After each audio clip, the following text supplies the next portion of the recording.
Hi everyone, this is Ms. Helms, and by the end of this video, you should be able to prove and apply the fact that opposite angles of a cyclic quadrilateral are supplementary.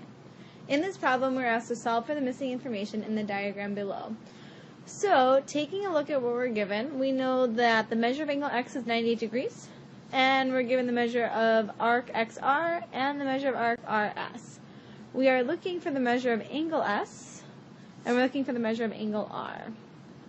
So, starting with the measure of angle s, if we want to find the measure of this angle, well, what we learned previously is that the opposite angles of a cyclic quadrilateral are supplementary, or the angles that are across from each other, so in this case, like x and s, they are across from each other, those are equal, the sum of those angles equals 180 degrees.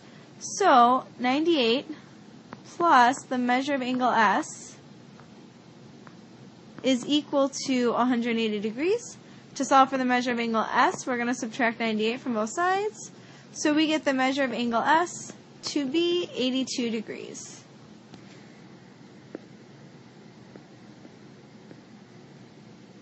So now we are trying to solve for the measure of angle r.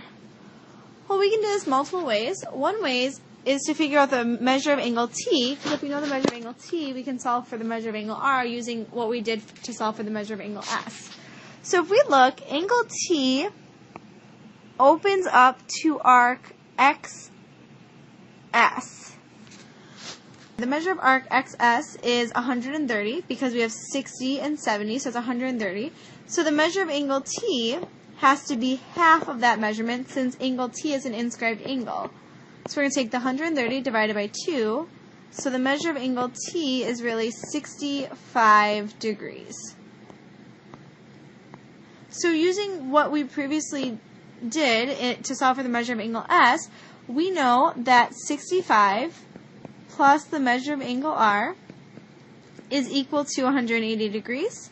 To solve for the measure of angle r, we're going to subtract 65 from both sides. So the measure of angle r is equal to 115 degrees. Nice work!